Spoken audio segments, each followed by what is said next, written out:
Tell me about you.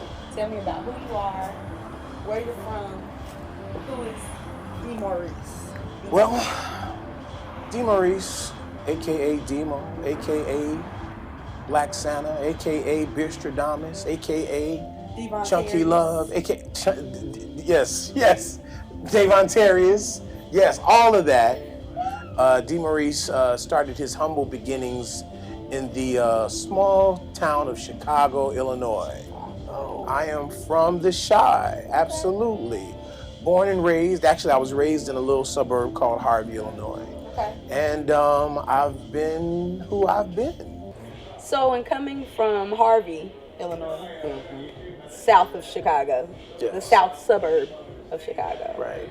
Who were some of your influences growing up with all those artists that came out of that area? You know, were those some of the people that you were listening to growing up? Well, absolutely. My mom was an avid record player, heavily influenced. My father was my first DJ. Okay. So I'm sneaking down in the basement and I'm listening to anything and everything that he has in his record collection, from Parliament Funkadelic to Foreigner to Chicago to Marvin Gaye. You know, he had a wide variety and collection of albums and records that we used to spin all the time. The Ohio Players, of course, things like that. And I had a lot of fun reading and looking at the covers as well. You know, some of that cover art was a little risque. Quite amazing. Yeah. You know, so I want to thank you, Pops. Thank you, Pops. You in Phoenix right now, so I don't know why I'm looking at heaven. So neither of your parents, neither of them sang or anything? No, they weren't.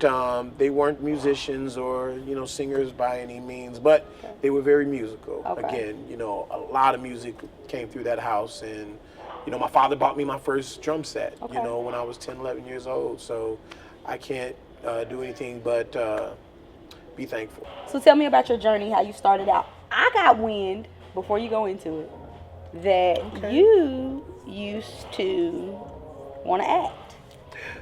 Oh, you thought you were Denzel, so Yeah, I definitely thought I was going to be the next Denzel. Okay, talk to me about that. Okay, well, let's talk about that. I started out influences in the church and everything else like that.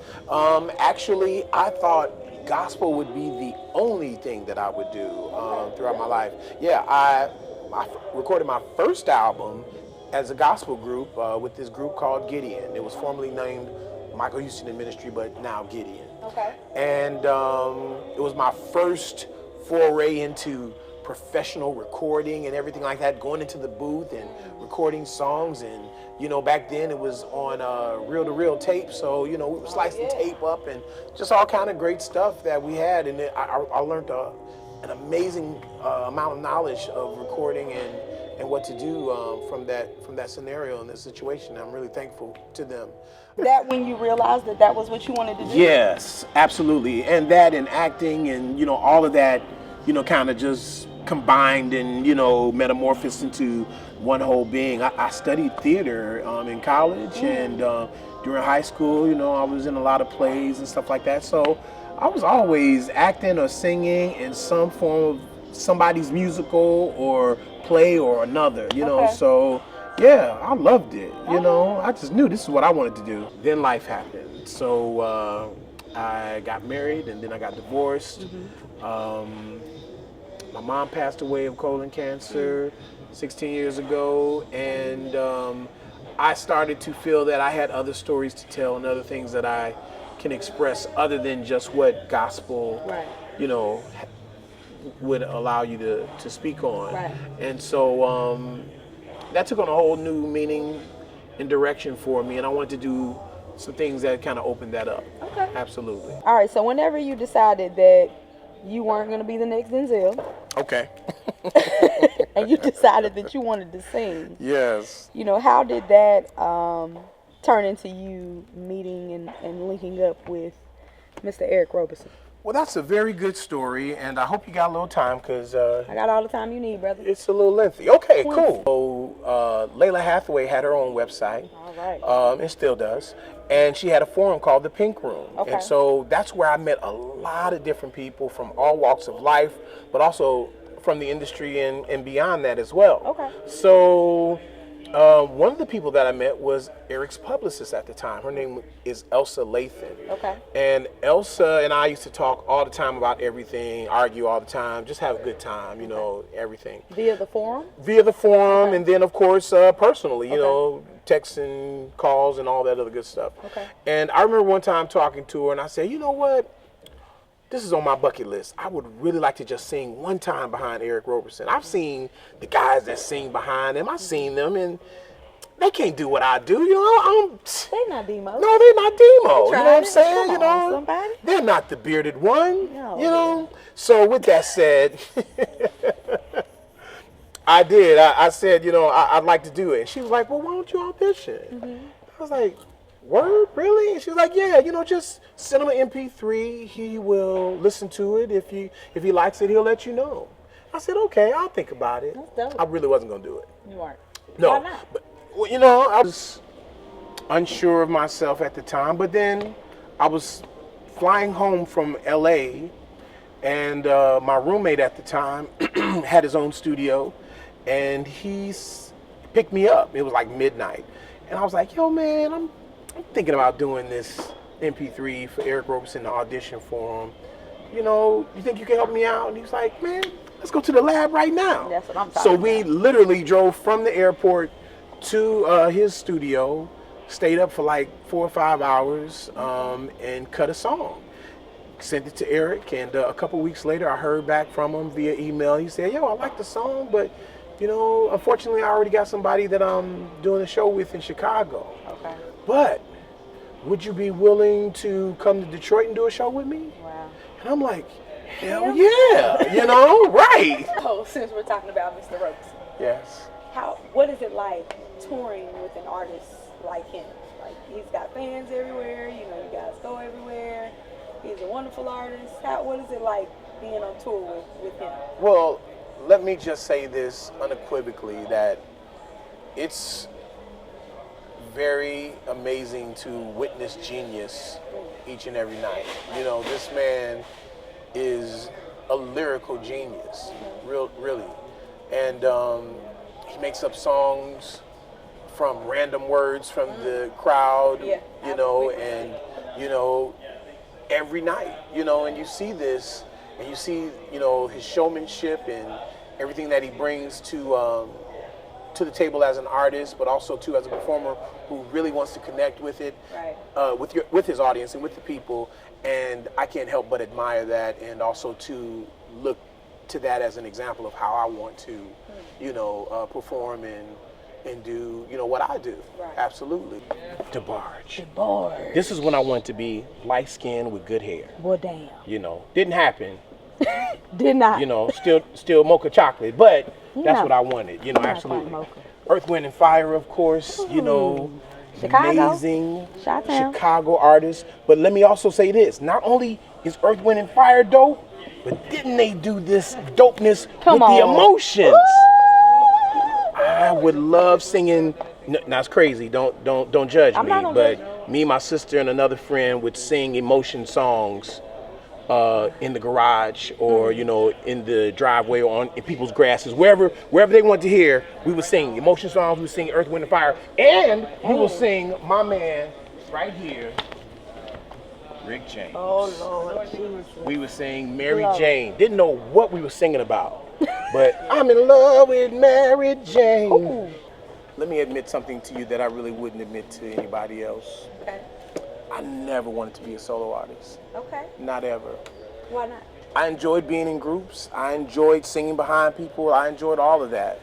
But what I did want to do more than anything was to have my own voice.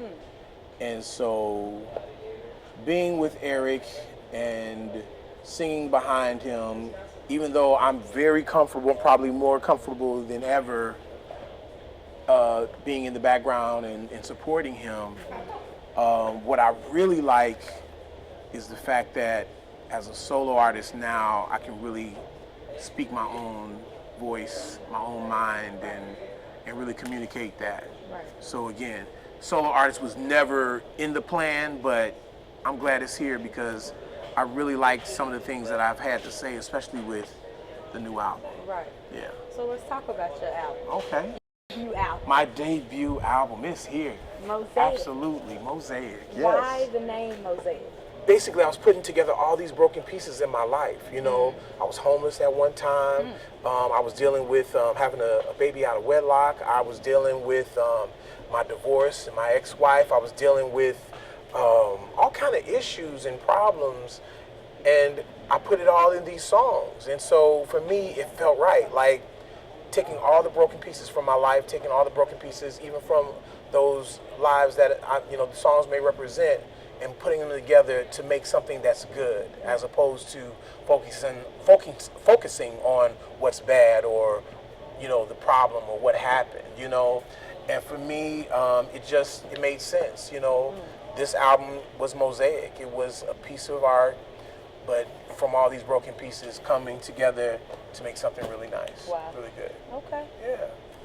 Well, I guess you kind of answered it, but I was going to ask what has been your inspiration behind the album, but you had all those things that absolutely, and really, I'm inspired by also the fact that I wanted to speak my truth. And a lot of artists we don't speak truth. We just say what's hot, or what may be quote unquote sell, whatever. But I really want to speak truth and my truth, but not only the truth, but my truth. Right. And hopefully people could relate to it. You know what I mean?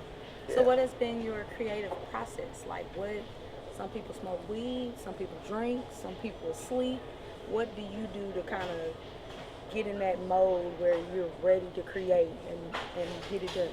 Well, for me, I think a lot of that is just observation. I create from seeing my surroundings or what may influence me. I love you more than you'll ever know.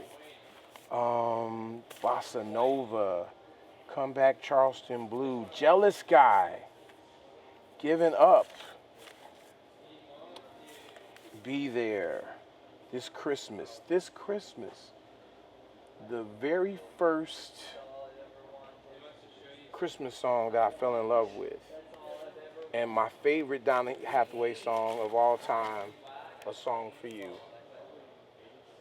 And this is just amazing because Donny is like one of the most, if not the most influential voice in my career. Like, I can't speak enough on Donny Hathaway. So how would you describe your sound? Are you in a box? Like, would you call it neo soul? Would you call it regular soul? Trapping soul? Ha! No, I'm definitely not in a box kind of guy. Okay. I would call it honest music, Oh. And that's, First? That's pretty much a coined phrase, but yeah, honest music, Carmen Rogers. Dreams come true. Dreams come true. Yeah. I love that record. That was nice. I had to convince Carmen to get a little sexy with it. She did. But no, she did an amazing job. Sexy. Absolutely. That was one of those few joints that I was like, yo. Absolutely. I'm trying to make babies. Bye. I'm trying to create babies all over the world with this song. Hey, he likes making babies too. I don't know, I cannot. Who else is featured on the album? Well, of course, Eric Robeson is featured on the album. He also wrote 2 songs for the album. Okay. So yes, Thanks. I want to thank him for that. Shout out to him. Yeah, shout out to E. Carmen Rogers, of course, is featured on Dreams Come True. And then my man from New York, a rapper by the name of Yowjees, is featured in one of the songs as well. Okay.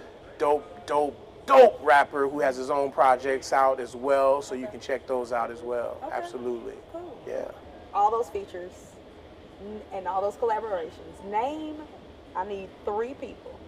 I want a producer, a singer-songwriter, and maybe a rapper or a musician. It could be either one. Okay.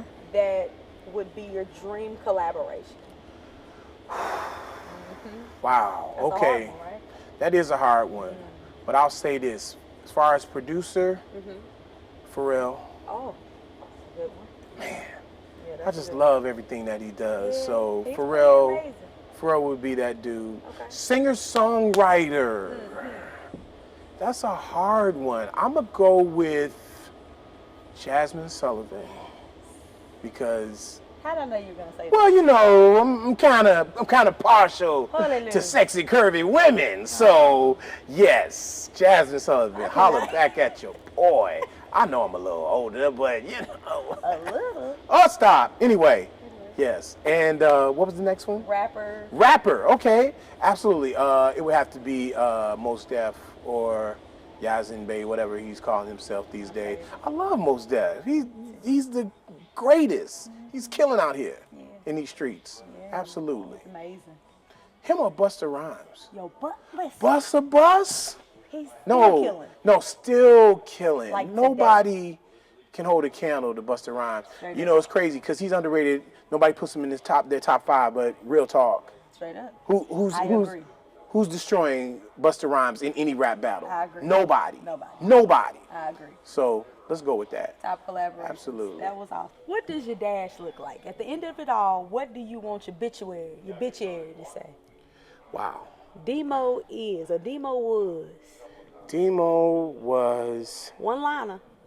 here. Ooh, I Yeah. felt that.